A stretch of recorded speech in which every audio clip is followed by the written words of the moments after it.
Hi guys. Um I didn't plan to do this video tonight, but as you can see, it's currently the night time here. It's almost 12 a.m. and I'm doing this video to just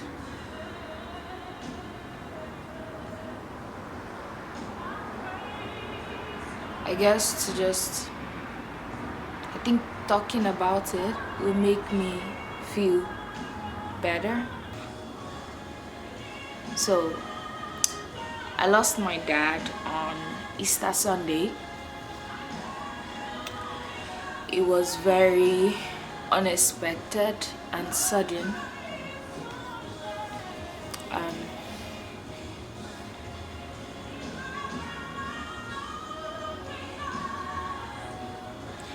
He never complained. I don't think he's ever told me once in my life, ever at all, that he was sick or anything was wrong with him. But then I'm not surprised. My dad was the kind of person to keep things to himself. So whatever it may be, struggles, wins. And I think I don't know, maybe I could be wrong, but a lot of African parents are like that. They don't really let you in on things, right? You kind of just maybe find out through observation or sweet talk them into opening up. But for me, I didn't grow up having my dad around, right? So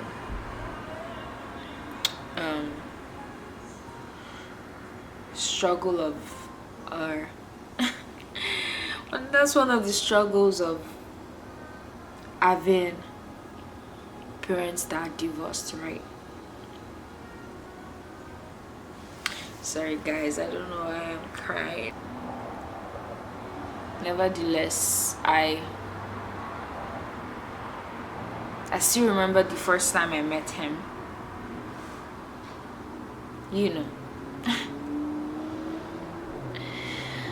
And yeah, remember meeting him in church. And I think I was angry at him, for certain reasons that I would not say.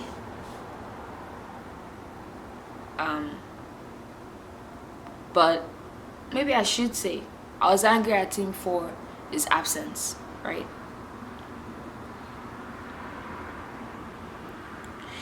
And I think I carried that anger for a while, but I couldn't for too long because I became a daddy's girl.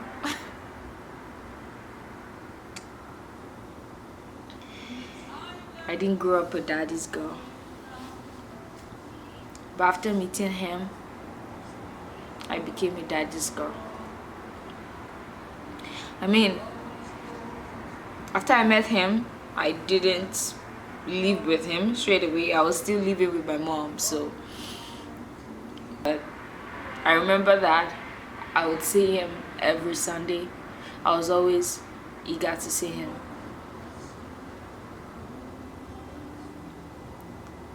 and siblings, right?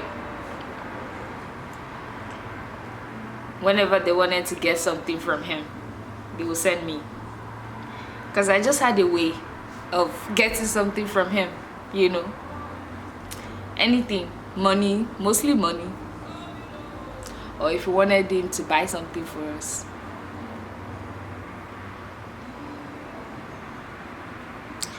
You see, my dad's first priority was our education. He was a very, very intelligent and very smart man. He studied petroleum engineer. So education was definitely his first priority when it came to us. So he didn't really, all these little things, he wasn't really concerned about them. Not in a bad way, but for example, I remember that time in high school there was going to be an excursion, like a vacation that was set up by the school for students to travel to I think, was it UK at that time? I think it was the UK.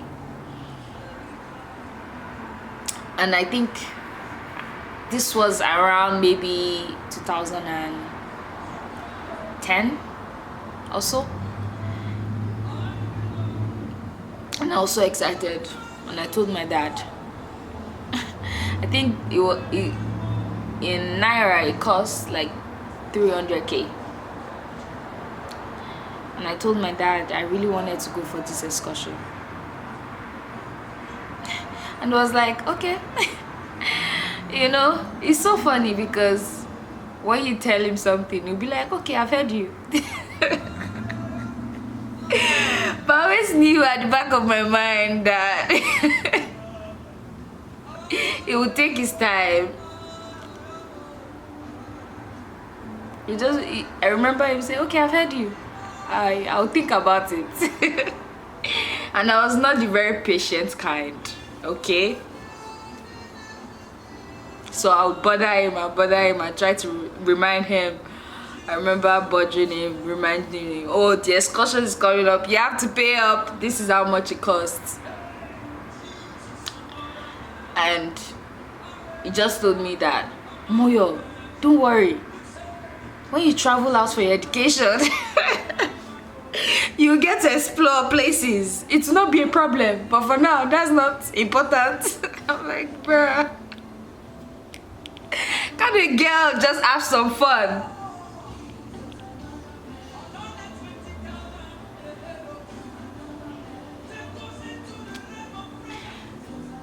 I also remember when he got me my first phone.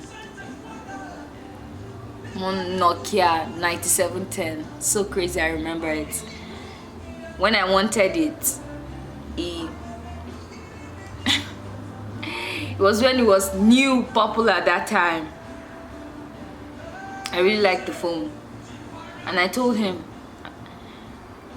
And I kept reminding him. I want a phone, I want my own phone. I think I was in GSS3 by this time. And I was probably like, 12. I was 12. And I was like, oh, don't worry, how much is it? I told him how much it costs. And I said, okay, we'll see about that. It's not that this man did not have the money. And after reminding him a few times, I just gave up on the idea. I just feel like, man, this man is not gonna get me this phone. Let me just forget about it, cut my losses. And a year after, I stopped asking him completely. I forgot about the phone. I didn't even like the phone anymore. But this time, it was the BlackBerry that was raining. So I wanted something else. And then this man comes and surprises me with the phone.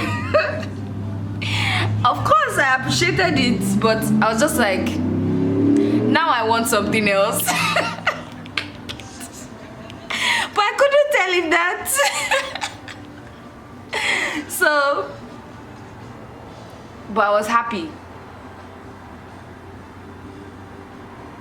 because he put it in his mind. He didn't forget.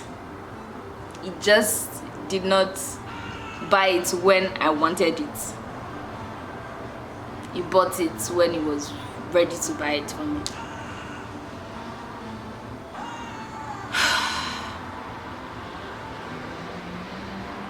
I can count the amount of years I had with him.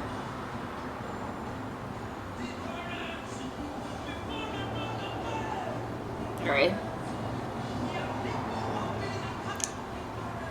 But I'm grateful for those years. They were not enough, but I still had something. I still have some memories to rely on. My dad is a very, very funny man. Very funny. Very kind, giving. He gives way more than he should. Gives way more than he should. But giving nevertheless. The last time I saw him was 2017.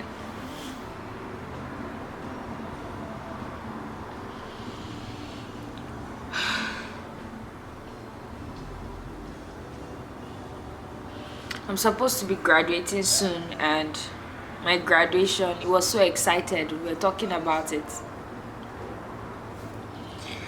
Sorry.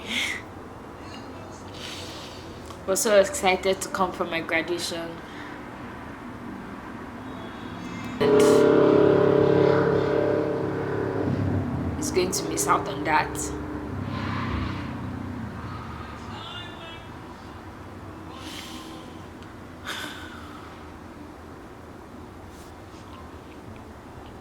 The thing is, so why am I talking about this at this time of the night? Thing is, I thought I was okay. I haven't cried much lately, and I didn't feel sad in as much as I did in the first 2 to 3 weeks after he passed, which was not that long ago.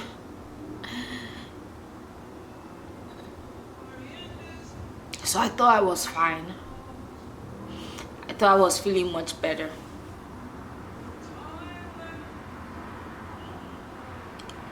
But then, so I'm the only one at home. My housemate and my friend, who is like a sister to me, she traveled. And I've had one of my other friend stay with me for 2 days. But now she's gone back home, so it's just me at home. I went to the gym and I came back, and that I just felt this sadness for come over me. I know that what I've been doing to get through it is not thinking about it. I didn't allow myself to think about it. So I guess I thought I was fine. But being home alone, I think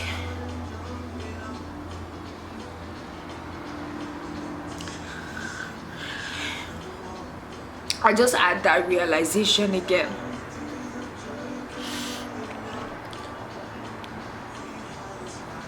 That someone is not here.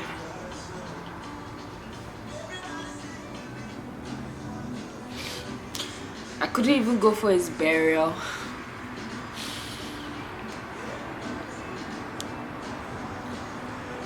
Because the last time I really saw him was in 2017. He's going to miss out on so much. This is not the first time I'm losing someone I love. The first person I ever lost was my grandma. If you listen to my testimony video, I talked a little bit about her. She raised me, so she was like my mother, not just my grandma. And I had a very serious attachment to her. So when she passed away, I wasn't home either.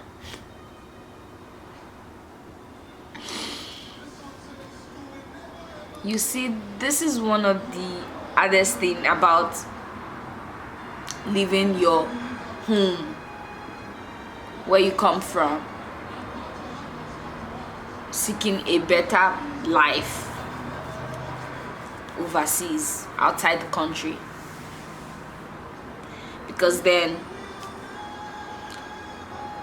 when you see have majority of your family back home, you're kind of at a disadvantage because you don't really know what's going on with them. You can call them, video call, but really you miss out on a lot.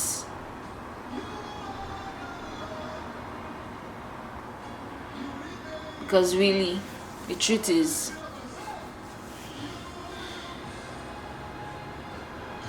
a lot of people do not convey their feelings through messaging or video call. I mean, since this happened, I've had a lot of my friends text me, check up on me. How are you? How are you doing? I'm okay. I'm okay. I'm okay. Even when I'm not okay, I'm okay. I can only say I'm okay because telling someone you're not okay makes it too much of a reality for me. Telling someone I'm not okay when I'm not okay makes it too much of a reality for me. It makes me relieve certain things I don't want to relieve. That's why a lot of the friends I have or people that know me found out my dad passed away just on the day he was getting buried, which was last week. And he passed away like a month ago. I mean, I guess that information was for me to give, but the reason why I didn't give that was because it was still like a dream to me. So talking about it would have made me relive it over and over again with each person that will ask, how did it happen? I'm so sorry. You know, I didn't want to hear it. Well, the people close to me in my closer circle, they knew about it immediately. The thing is, when someone you love passes away, I think one thing you will never forget is the day you hear about it, or the day it happens, if by chance you are there. But for me, I still remember the day I was told. There's so much to unpack with losing someone. It's people die every day, right? We see it in the news. Maybe someone you know knows someone you know, and someone they know passed away, you hear about it, you send your condolences. It comes to a point when you hear about people dying a lot that you become really numb to it. You're not able to empathize, right? Even though we know people die every day,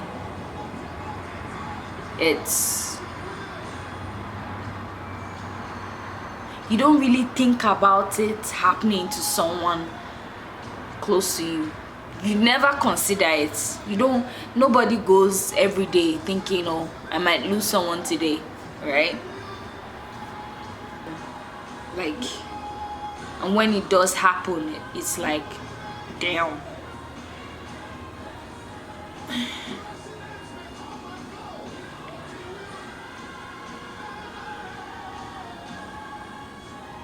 I don't think I ever really, after my grandma passed away in 2014, I think, I've not lost any of my family members since then. Even till today, we are still grieving her because she was such a light in our lives. It's just not something a person can really get over. That pain, missing them, but you just learn to live with it. You can never ever be prepared to lose someone. Never. Even if maybe, let's say for instance, maybe they fell sick and you were expecting them, you wouldn't even still be prepared in that moment. I remember talking to a friend that also lost. So as I was saying, I remember talking to a friend that lost her brother, and she was saying how she wished she knew. And I told her that even if you knew, it wouldn't really change anything.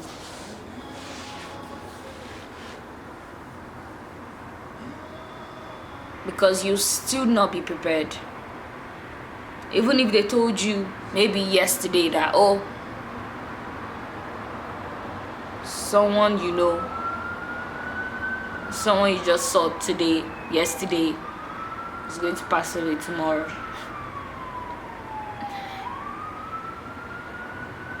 When it does happen, it's still going to be a shock.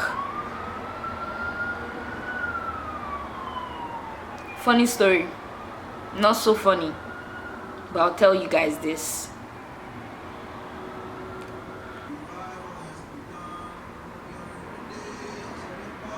Or to the story I was about to tell you guys. I had a dream in March.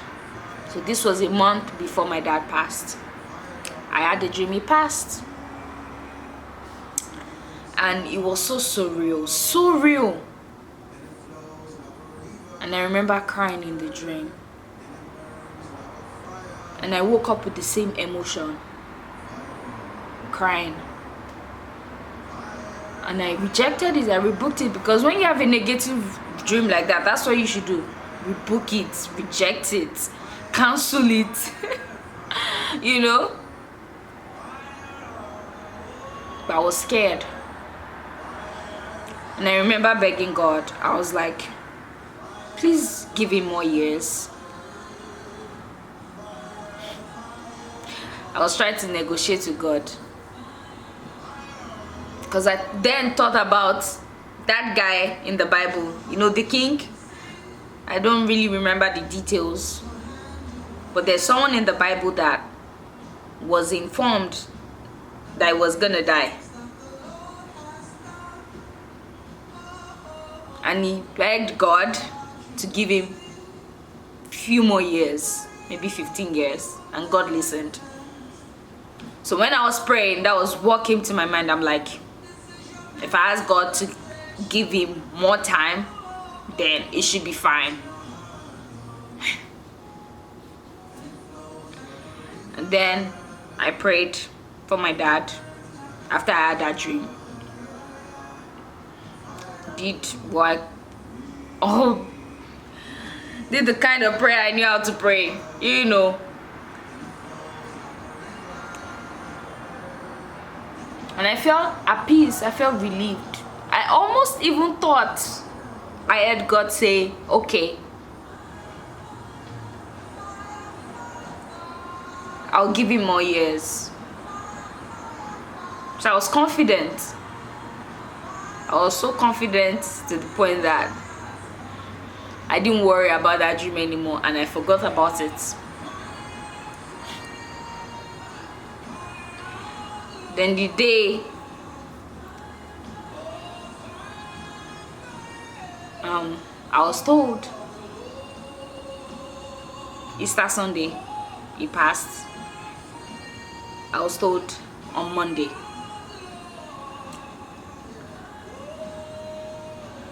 I was like, damn. In between tears and snot, I was like, oh my God. I had a dream, it passed last month. I was telling my sister, and she was like, I had a dream too. So technically, I would say I knew. But to be honest, I don't take my dreams very seriously that much.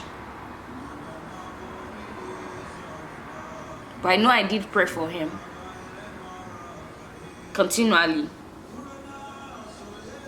So after asking God to give him more years, I thought he was going to live till 80. I believed that was why. I thought that was why I had God say.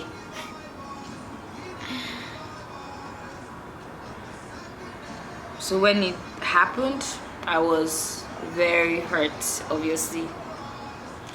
I was angry at God. I asked questions. People say you can't question God.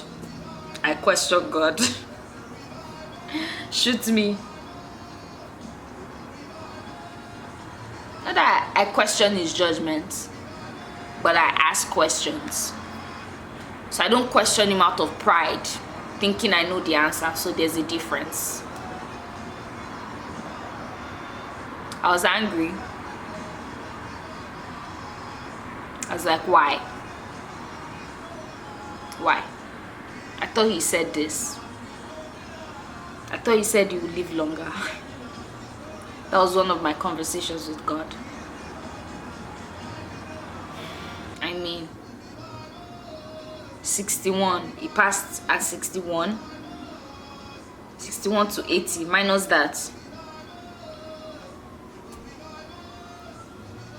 19 years.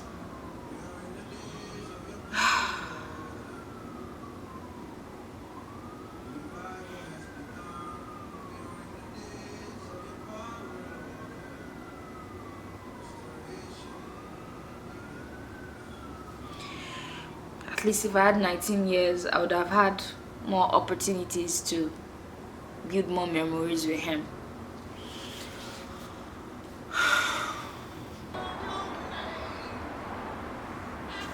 I was just trying to say, even though you know, he still doesn't get you prepared to lose someone you love. But God knows best.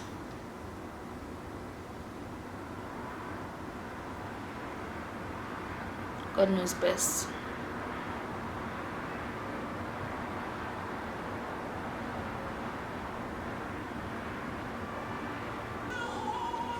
The reason where I'm drawing my strength right now is from God. Solely God, not me. I think I will always feel it. And times where I'm alone,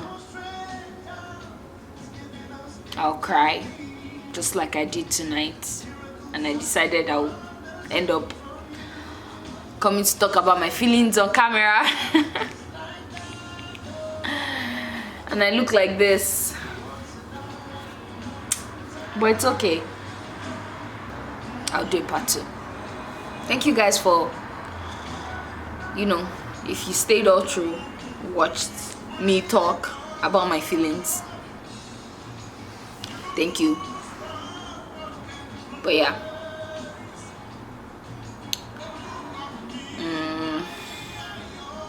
bye. Thanks.